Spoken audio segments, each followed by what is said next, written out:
Vou começar este vídeo pedindo desculpa a algumas pessoas que assistiram o vídeo de ontem, mas dado a péssima qualidade do áudio e a internet ter contribuído para isso também, eu excluí ele da rede, nem o desloquei transferi para o canal do Filósofo Urbano. Mas eu quero enfatizar rapidamente aqui algumas coisas importantes que nós pontuamos lá. Quando falamos sobre crise na família e quando nós devemos levantar suspeita de que se crise na família é algo prejudicial ou benéfico. Na cultura oriental, nós percebemos que eles tomam as crises como oportunidades. E a família também aqui no mundo ocidental pode muito bem tomar posse dessa realidade, quando as crises elas podem fortalecer os vínculos familiares. Tanto que é sabido que os casais, na maioria das vezes, eles pontuam o volume de detalhes e quando vão configurar toda essa situação, eles acabam separando porque não sabem lidar em momentos de crises profundas, porque não tem suporte, não conseguiram potencializar resiliência com todos os dissabores presentes na família, aqueles pontuais diariamente, aqueles aborrecimentos, aquela falta de reconhecimento, aquela ingratidão, aquela coisa bem feita que às vezes não recebe a devida avaliação, elogio. Então essa pessoa ela acaba não tendo controle e capacidade, porque na verdade os problemas pesados mesmo, geralmente eles solidificam bem um relacionamento. É o caso que eu pontuei lá na minha palavra, que vamos pensar que a família não está isenta de uma doença, a família não está isenta de um luto, a família não está isenta de uma separação, tanto do próprio casal como dos filhos que constituíram uma nova família. A família não está isenta de ter alguém com problema de vícios. A família também não está viver sem problema, talvez, de um filho especial, em que os projetos todos terão que serem alterados para poder dar um suporte melhor e assim tornar aquele problema, aquela criança numa situação dessa, um sentido vivo da vida, em que cada conquista potencializa muito a qualidade da vida da família, do casal e até da própria criança também. Já se diz que criança especial é para pessoas especiais, pessoas que têm condição de lidar e viver melhor do que muitos que são centrados em si mesmo e que só pensam neles. E nós temos várias situações que uma família pode pontuar. E como lidar com isso tudo? Vamos pensar na doença.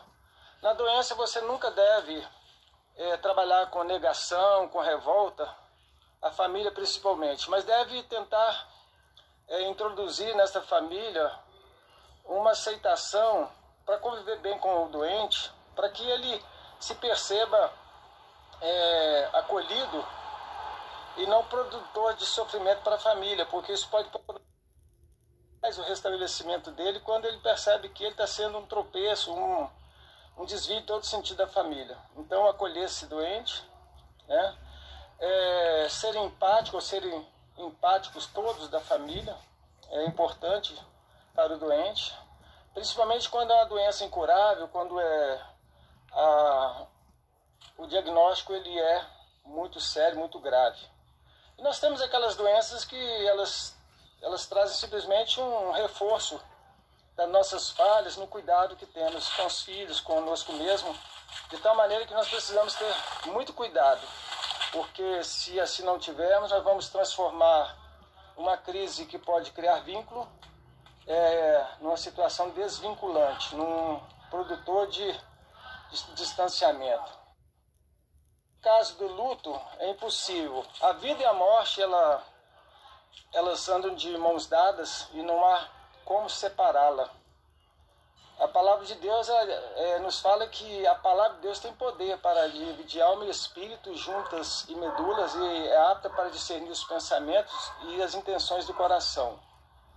E eu acredito que a palavra de Deus ela tem boas orientações para as pessoas que estão em luta, a família que está enlutada. É uma dificuldade muito grande para os pais enterrarem um filho.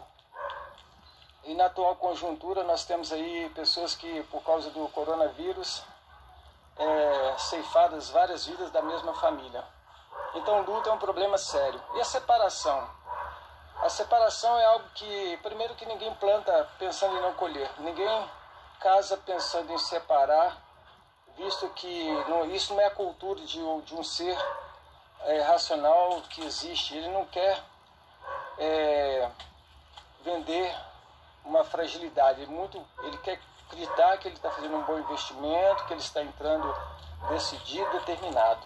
Existem as divergências, as convergências e muitas intransigências que acabam contribuindo. Nós temos várias ingerências na dimensão existencial que pode produzir a separação. Num mundo pós-moderno em que a mulher ela assume várias funções, é uma pessoa que dentro da sua identidade social ela é uma mãe, é uma executiva, é uma pessoa que ela não se deixa levar pela mediocridade, ela gosta de ter excelência em tudo. Isso dificulta muito e produz muito desgaste nessa mulher.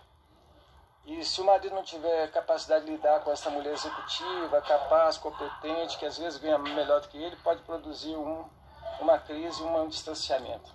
E quando os filhos retornam, então, ou separam-se, às vezes por falta de uma boa assistência, uma boa estratégia da família, que ao invés de intervir, produzindo um ambiente favorável, acaba interferindo e contribuindo para que haja separação. São aquelas famílias que nem desfazem do quarto dos filhos. Por quê? É como se dissesse: olha, aqui está seu quarto, querendo pode voltar. Enquanto que filhos bem orientados, eles sabem que a independência, a autonomia, ela produz responsabilidade e sofrimento. E muitas vezes, por não terem sido bem preparados, acabam retornando mesmo. Aí trazem, às vezes, junto alguns pacotes, né? Às vezes dívidas, filhos, netos. E como trabalhar com tudo isso? Eu acredito que tem situação que só a presença de Deus mesmo. A presença de Deus ela pode nos fortalecer e nos dar sabedoria como nós vamos agir. Escancaramos a porta ou blecamos, ou fechamos essa porta e dizemos para que a pessoa vá se virar e tome conta, né, de si mesmo. A família se coloca à disposição para ajudar, mas não para estragar. Porque muitas vezes o amparo total é para estragar os filhos que estão separados. Porque aí traz uma criança, quando assusta tem mais outra, e nem de um relacionamento que tinha antes, mas de vários outros. Por quê? Porque não foi exigido uma postura deste filho ou desta filha. Então é um problema muito sério.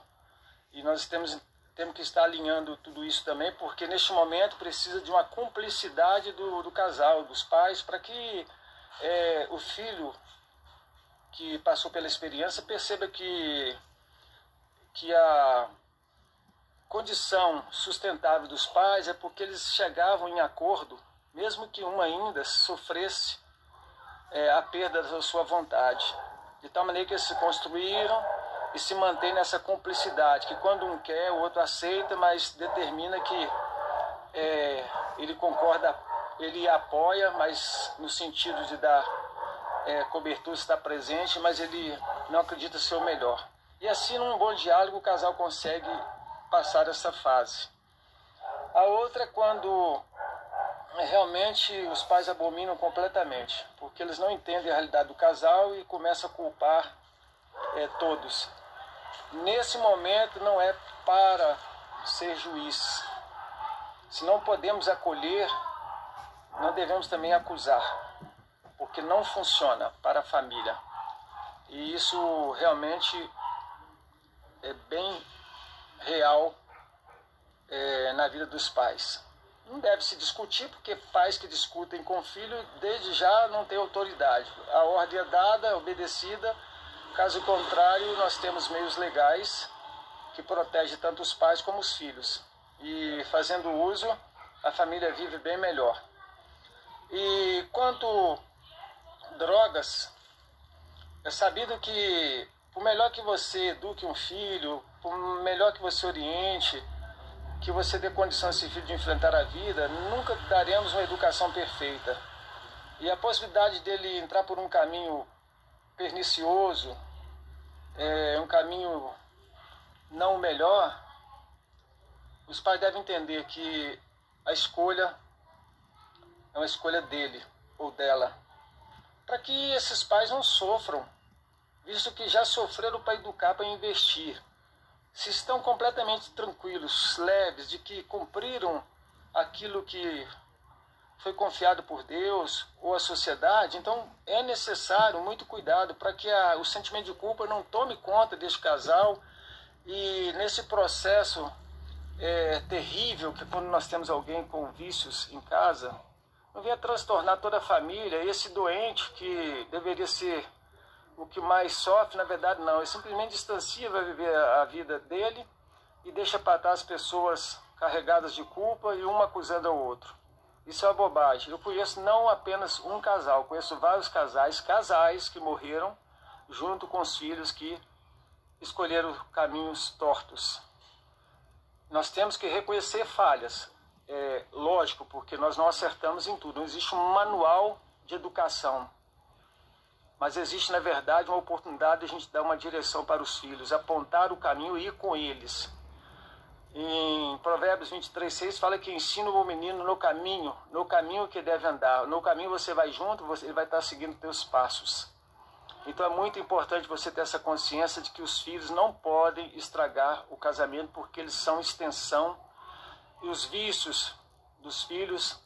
E quando o vício é de um dos cônjuges, a mulher, o marido, o preço é muito alto. Também não há uma clareza quanto a isso. Pode ser um problema até de ordem genética, ou seja, um problema não somente emocional, mas é uma questão de saúde mesmo. É necessário, então, muito cuidado, muito amor, muita paciência, pedir a Deus misericórdia e sempre lembrar da história que foi construída até aquele momento com aquela pessoa, para ter um coração grato e uma potência interna para suportar, visto que essa pessoa em alguma parte da história ela foi muito importante, e onde se encontra o casal, a gratidão ela não se perca, porque a gratidão ela, com relação a Deus, produz cura na nossa vida, e com relação às pessoas produz comunhão. Então é muito importante. Então nós temos aí o caso das drogas. A gente poderia sair pontuando. Vamos pensar que a família ela se constrói e constrói a sociedade. Então ela integra a sociedade os seus valores e recebe da sociedade os valores impostos por convenções sociais. É quando a família ela se dá o luxo de fazer parte de uma sociedade, porque existe a família patriarcal em que quem determina é o pai e vive em tribo, e a decisão também, até mesmo todas as conquistas acabam sendo voltadas para o pai. Mas quando é família nuclear, no sentido de que ela tem um núcleo, mas ela continua estendendo vida, né? Ela é nuclear no sentido em que é possível perceber que ela tem uma origem, ela emerge do núcleo, mas ela se estende de maneira autônoma, em que é permitido os filhos estarem estabelecendo seu próprio caminhar e a sua própria história também. Então a família ela perpassa, ela vai mais além do que a gente possa imaginar na sua dimensão de conquista e também de pressão externa e pressão interna. Então, o que nós podemos fazer? Primeira coisa, entender que família é um projeto de Deus. Então, Deus desenhou o projeto. E não nos entregou de maneira leviana, muito pelo contrário, apresentou para nós seu projeto. Deus apresentou Eva. E quando Adão viu Eva, ele se alegrou. E ali começou a família, já com alguns problemas. Então, é um projeto de Deus. Se Deus nos deu um projeto, esse projeto existe. E onde é que Deus estabeleceu regras, normas sociais, normas espirituais, princípios para que essa família tome posse e tenha direção? A palavra de Deus, a Bíblia. Ela tem orientação para marido, para mulher, para os filhos. Ela tem orientação para tribos, ou seja, para povos, para cultura. Ela tem princípios. E é muito importante. Então essa família tem o projetor e também tem o quê? Ele tem na mão o script. Ele tem aquilo que pode ser aplicado. A história pode ser construída a partir daquela diretriz, daquela palavra que está na Bíblia, que é orientação clara para a família. E o que mais que a família pode fazer? Pode submeter a pessoas confiáveis, seus líderes. Se essa pessoa não tem um líder confiável, uma família que fechou seu curral e durante um bom tempo viveu dentro dos seus ditames e dentro da sua realidade, nunca precisou talvez, mas de repente precisa. Essa família, ela tem um líder sim, ela tem alguém que é líder de opinião, próximo, que pode ser um instrumento. Deus não abandona em hipótese alguma a família, por pior que seja a história. E quer dizer que a família, ela não é uma família em que nela concentra toda a carga de problema. Não, ela tem um volume de problema proporcional à história que ela construiu. Cada família tem sua realidade, seus problemas. Então o que pode ser feito é setoriar bem cada situação para que ela não vire um amontoado de situações em que cai numa caixa só e fica impossível dessa família tirar parte por parte e trabalhar. Então uma coisa começa onde? Começa no casal, estende seus filhos, depois estende-se a vida social, econômica, estende-se dentro do projeto que essa família tem, porque às vezes os pais sonham para os filhos o que os filhos às vezes não aspiram e nem têm a vocação. Então tem que ter esse cuidado. Nem todo filho que nasce debaixo de uma fonte de água vai se tornar um exímio nadador. Ou seja, vai lidar com a água desde o princípio. Às vezes ele quer experimentar e investigar, descobrir novos caminhos. Então a família tem que trabalhar isso para que haja respeito à individualidade e à necessidade de cada um. É importante nós sabermos lidar com cada pessoa na sua plenitude, no seu ser pleno e só. E outra coisa para a gente finalizar, quando a família se ajusta num relacionamento respeitoso, mútuo, até quando essa família se separa, permanece um vínculo muito forte, porque quando um vai para um lado e outro escolhe o seu caminho, sabe o que acontece? Eles não têm motivo para difamar ou estender maldição para esta família, porque houve respeito. Porque é possível um casal que se ama se separar por falta de buscar ajuda. É possível um filho que ama os pais se distanciar porque percebe simplesmente que querem ter a experiência deles. É possível pais abandonarem filhos por causa da insegurança ou de um estado que o casal, a pessoa se encontra, que se vê incompetente e até com a possibilidade de colocar em risco aquele filho. Então existem muitas coisas que nós não conseguimos desenhar, traduzir em palavras, mas que podem influenciar e produzir crise na família. Mas se você realmente quiser construir a tua família, lembre-se, aquele que fez o projeto, ele te deu o manual também. Basta você consultar este manual, a palavra de Deus, e você terá uma família abençoada. Ser tu uma bênção, você, tua esposa e teus filhos, em nome de Jesus. Amém.